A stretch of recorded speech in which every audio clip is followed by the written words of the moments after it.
आज के वीडियो में बहुत ही इम्पोर्टेंट टॉपिक पे डिस्कशन करने वाले हैं। आज के टॉपिक में हम लोग का ऐसा देखा जा रहा है कि 40 साल से 50 साल से कई पीढ़ी से लोग ज़मीन पे घर बना के रह रहे हैं। अचानक ऐसा होता है कि सरकार के द्वारा ये कहा जाता है कि ये ज़मीन है न सरकारी ज़मीन है और उस पर अवैध कब्जा कर लिया गया है लोगों के द्वारा, और अतिक्रमण के नाम पे जो है और उनका मकान तोड़ दिया जाता है। और वैसी स्थिति में कई पीढ़ी से जो लोग घर बना के वहाँ पर निवास कर रहे हैं, रहते आ रहे हैं, उनको बेघर होना पड़ता है और बहुत बड़ी उनके साथ जो है समस्या हो जाती है और वे लोग रोड पे आ जाते हैं। और उनके मेहनत के द्वारा जो है, जो जीवन भर की कमाई होती है, उसके द्वारा जो ज़मीन लिया जाता है या मकान बनाया जाता है, तो उसके बाद उनका सारा पूंजी ही डूब जाता है। तो ऐसी स्थिति में बहुत सारे लोगों के साथ ये समस्या देखा जा रहा है कि अचानक जो है उस पर 2 पीढ़ी 3 पीढ़ी से लोग रहते आ रहे हैं, कहीं कोई समस्या नहीं है। लोगों का ये कहना है कि उनके पास रजिस्ट्री पेपर भी है ना, ज़मीन का रसीद भी कटता है और साथ ही साथ सारा कुछ है, ज़मीन का हर डॉक्यूमेंट्स उनके पास है ना, और ज़मीन पे उनका कब्ज़ा भी है, दखल भी है। फिर भी जो है अचानक इस तरह की समस्या जो है लोगों को ये आ रहा है। और इसी संदर्भ में बहुत ही इम्पोर्टेंट टॉपिक पे आज का जो वीडियो बनाया जा रहा है, और इसलिए काफ़ी ही वीडियो इन्फॉर्मेटिव है और ज्ञानवर्धक है। इसलिए इस वीडियो को आप लास्ट तक देखें और अंत तक देखें जो है, उसके बाद जो है इस तरह की जो समस्या जो क्यों आती है और वो आपको पता चलेगा, और जो जानकारी मिलेगी उससे आप भविष्य में है ना ऐसी गलती को आप नहीं दोहराइएगा। और इसी से रिलेटेड 2 दिन पहले एक सब्सक्राइबर का एक प्रश्न आया था है ना, और उसी प्रश्न को ध्यान में रखते हुए ये वीडियो बनाया जा रहा है। और ये सब्सक्राइबर का जो नाम है हरिवंश कृष्ण गौतम, 2 दिन पहले इनके द्वारा एक प्रश्न किया गया जो कि इसी से रिलेटेड है ना। इसी को ध्यान में रखते हुए इस टॉपिक पे वीडियो बनाया जा रहा है। और ये जो प्रश्न उनके द्वारा किया गया है और यह इसी से रिलेटेड है, और उनका जो प्रश्न ये है, और जो कि अधिकांश लोगों के साथ अभी ये समस्या वर्तमान में देखा जा रहा है। और उनका प्रश्न ये है कि सर 1929 में ज़मींदार ने 4 कट्ठा आम गैर मजरुआ और 6 कट्ठा खास गैर मजरुआ मालिक एक पट्टा जारी करके एक हरिजन भाई को 10 कट्ठा ज़मीन बंदोबस्त कर दिए। बाद में वे हरिजन भाई जेर पेक्सी रख दिए और कुछ साल बाद 1937 में ब्रिटिश सरकार में वही हरिजन भाई एक सामान्य जाति के व्यक्ति से ज़मीन रजिस्ट्री कर देते हैं, और उसके बाद से सामान्य व्यक्ति के नाम से लगान रसीद कटता आ रहा है। और एक दूसरे पक्ष के व्यक्ति ने अपनी ज़मीन होने का दावा करता है, और लेकिन DCLR के यहाँ शिकायत करता है, और DCLR अंचल अधिकारी को जांच का आदेश देते हैं। और 1962 में सामान्य जाति के व्यक्ति के पक्ष में फैसला आता है। 2013 तक रसीद कटता आ रहा है। बीच में सरकार जबरन पंचायत भवन बनवा रही है। तो क्या वह ज़मीन सरकारी है या उस सामान्य जाति के व्यक्ति का रैयती ज़मीन है? कृपया जवाब दे। जो है हरिवंश कृष्ण गौतम का ये जो प्रश्न आया है ना, इसी से रिलेटेड है। इन्हीं प्रश्न को इस वीडियो में जो है समेटा जा रहा है। तो आखिर इस तरह का समस्या क्यों आता है?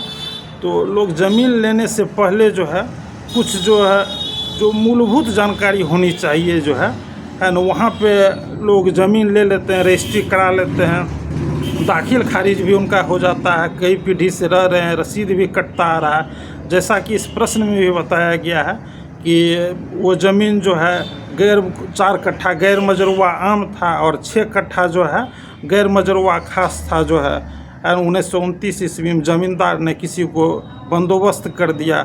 और उसके बाद उन्होंने जो है दूसरे को जो है बेच दिया, और उसके बाद उनके पास उनका रसीद भी कटते आ रहा है, उनके दखल में भी है।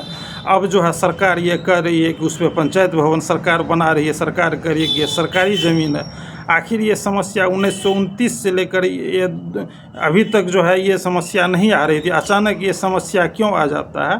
तो इसके पीछे सबसे बड़ा ये कारण है कि आपको रसीद रहने से, दखल रहने से, रजिस्ट्री पेपर रहने से ही नहीं होगा, है ना। यदि ज़मीन का किस्म पे ध्यान देना ज़रूरी है। ज़मीन का किस्म यदि गैर मजरूआ है, गैर मजरूआ में भी गैर मजरूआ आम और गैर मजरूआ खास होता है, तो ऐसी स्थिति में है ना यहाँ पे पेच फंस जाता है। और इसलिए जब भी आप ज़मीन को खरीदें तो गैर मजरूआ ज़मीन, चाहे गैर मजरूआ आम हो चाहे गैर मजरूआ खास हो, है ना, इसका तहकीकात पूरी तरीके से जानकारी प्राप्त कर ले कि यह ज़मीन जो है ना गैर मजरूआ किस्म का तो नहीं है। गैर मजरूआ किस्म का ज़मीन होगा तो भविष्य में कभी भी आपको जो है 2 पीढ़ी 3 पीढ़ी 40 साल 30 साल के बाद कभी भी आपको जो है परेशानी हो सकती है। क्योंकि इसका कारण ये होता है क्या कि लोगों का तो ये कहना है कि ज़मीन का रसीद कट रहा है, ज़मीन पे निवास भी है, ज़मीन एक ने दूसरे को बेचा, दूसरे ने तीसरे को, चौथे को बेचा, सारा बात सही है। अभी भी गैर मजरूआ ज़मीन उसका रजिस्ट्री होता है, रसीद भी कटता है। आप किसी से लिए हैं, किसी दूसरे को भी बेच सकते हैं, दूसरा तीसरे को भी बेच सकता है। लेकिन पेंच तब फंसता है कि ये ज़मीन सरकारी ज़मीन होता है। खासकर गैर मजरूआ आम तो बिल्कुल ही सरकारी ज़मीन है, उसमें तो कहीं कोई दिक्कत ही नहीं है। और गैर मजरूआ खास ज़मीन भी जो है वो भी सरकारी ही ज़मीन होता है। और सरकारी ज़मीन होने के नाते जो यदि सरकार को आवश्यकता नहीं है तो आप उस ज़मीन पे खरीदे हैं, आपको रजिस्ट्री पेपर है, रसीद भी कट रहा है, आपके दखल में भी, आप मकान बना के 2 पीढ़ी 3 पीढ़ी से रह भी रहे हैं, सरकार को ज़रूरत नहीं है तो आपको कोई परेशानी नहीं होगी, आप उसको बेच भी सकते हैं। लेकिन जो सरकार को जब आवश्यकता हो जाएगी तो इसी स्थिति में आपको सरकार वहाँ से बेदखल करवा सकती है। और बेदखल करवा के यहाँ तक कि जो है आपका मकान को भी जो अतिक्रमण के नाम पे तोड़ सकती है, ज़मीन को कब्जा में ले सकती है। और साथ ही साथ आपको मुआवजा भी नहीं मिलेगा। आप चूँकि वो सरकारी ज़मीन है, आपको मुआवजा भी नहीं मिलेगा। आपको ज़मीन खरीदते समय आपको ज़मीन का किस्म पे आप ध्यान नहीं दिए कि गैर मजरूआ किस्म का ज़मीन था, गैर मजरूआ आम, गैर मजरूआ खास किस्म का ज़मीन था। वैसी स्थिति में वो सरकारी ज़मीन है। और जैसा कि एक सब्सक्राइबर का प्रश्न भी था, तो सरकार उस पर जो है पंचायत भवन बना रही है, तो बिल्कुल सही बना रही है। इसमें जो है आप कुछ नहीं कर सकते हैं, आप को मुआवजा भी नहीं मिलेगा। चूँकि अभी हाल फिलहाल में एक ऐसा देखा जा रहा है कि उड़ान योजना के तहत सरकार ने बहुत सारे हवाई अड्डा को जो है छोटे छोटे शहर से उनको चालू करने का प्रयास कर रही है। वैसी स्थिति में कुछ जगह पर ऐसा देखा जा रहा है कि कुछ पंचायत में जहाँ पर हवाई अड्डा का ज़मीन है, सरकार उसको जो है गैर मजरूआ बता के अंचलाधिकारी सीओ के द्वारा जो है न लोगों को खाली कराया जा रहा है और लोगों को मुआवजा भी नहीं दिया जा रहा। चूँकि सीओ के द्वारा कहा जा रहा है कि यह ज़मीन गैर मजरूआ खास है, इसलिए इसका मुआवजा भी नहीं मिलेगा।